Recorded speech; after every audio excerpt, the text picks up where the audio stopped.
So, reports, leaks, and rumors for the Galaxy S10 are continuously stacking up, and it turns out, not saying anyone predicted this or anything, but it might not be exactly as cool or as revolutionary as a lot of people were thinking. It's a step in a different direction because Samsung knows that they hated against that notch a little bit too hard. There's no way they could release something with a notch. Uh-oh. Galaxy V, what is that? No, that's not a notch. No, that's not a notch at all. That's something else. But today, specifically, we're going to be talking about this camera hole cutout theory that there is now quite a bit of evidence to suggest between leaks. Factory lines producing glass with camera holes in the corner. Some people are saying it's in the middle, but now it's going to be on the side. Why is Samsung doing this? Why are people okay with it? All of these new design trends will be talked about today.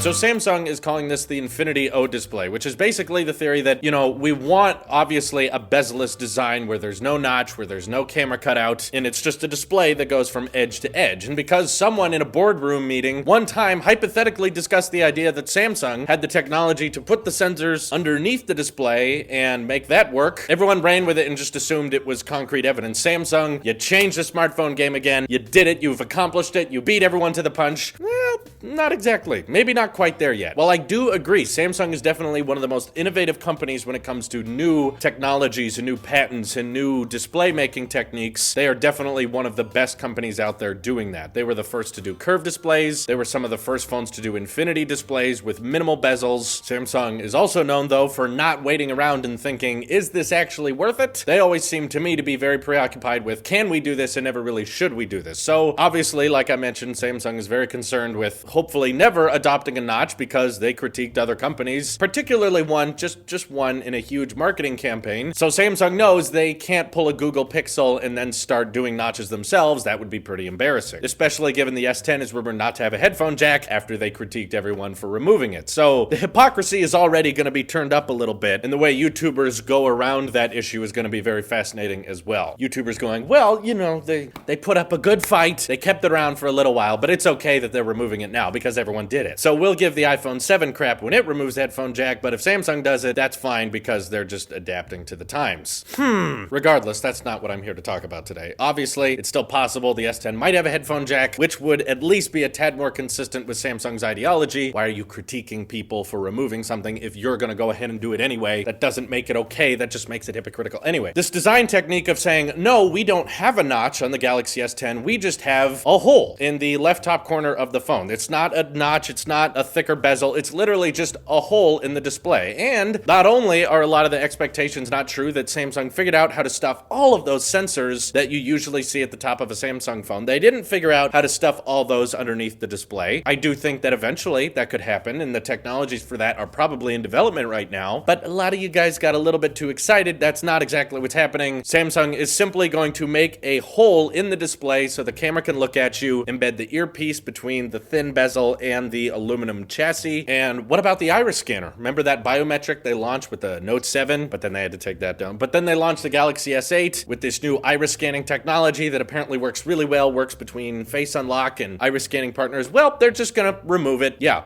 that big feature they hyped up. This new biometric iris scanning.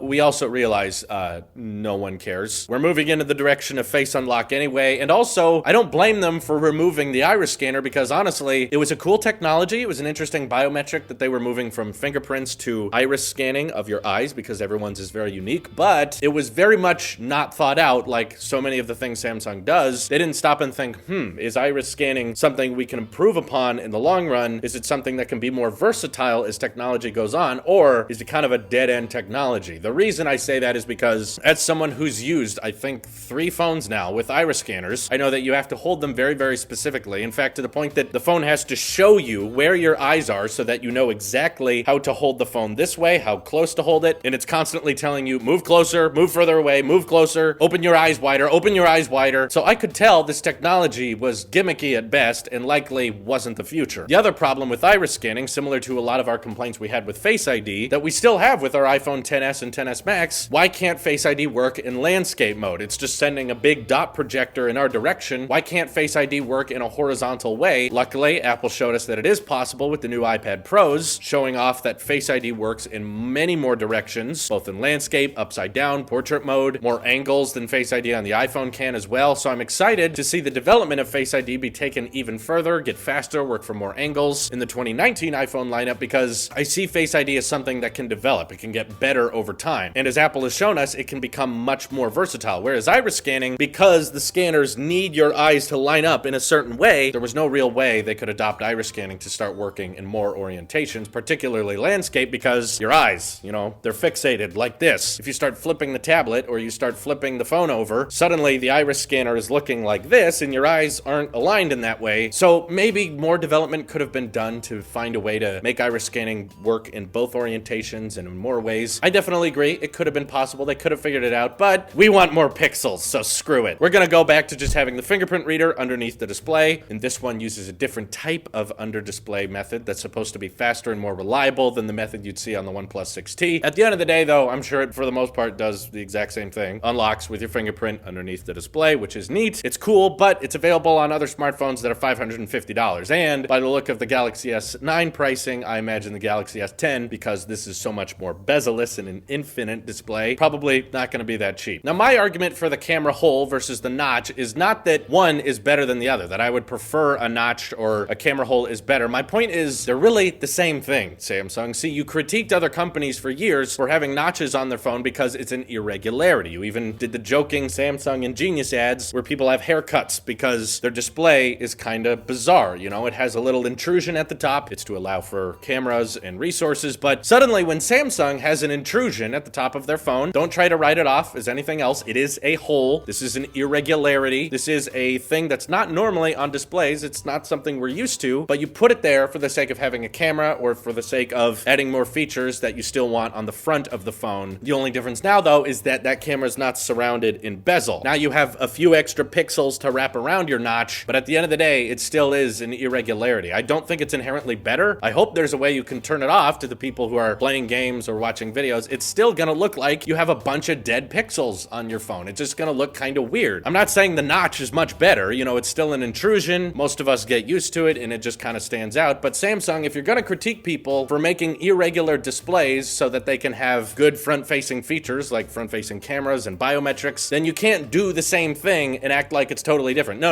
Camera hole's not the same as a notch. Not the same at all. That's okay. This is futuristic. The notch is old-fashioned, even though Samsung themselves would rather just have more bezel, more forehead space, and then when it's time to go more infinite because, hey, Galaxy S9, it ain't selling very well, you instead decide to go ahead with the intrusion and have the exact same design approach. Okay, it's not the exact same design approach. I think a lot of people might prefer the notch, though, because at least it's part of the bezel. It's a tad more uniform, whereas, you know, this camera hole, it's separated from the bezel of the phone. So now you have pretty thin bezel all the way around, but then in this top left corner, you have this giant hole glaring at you. Are those extra pixels around the hole really making the experience more immersive? I'd be happy to hear from you guys. You can let me know if you think the camera hole is more futuristic or more immersive, but at the end of the day, for me, it's still an intrusion. In my mind, it's just a slightly different design approach at something everyone's already been doing. We all know that this is kind of a middle ground phase where we have to figure out how to get sensors underneath the display, and all types of companies have had different approaches of doing it. We've had regular notches, we've had big notches, double notches, ugly notches. We've had all different types of approach. Samsung just said,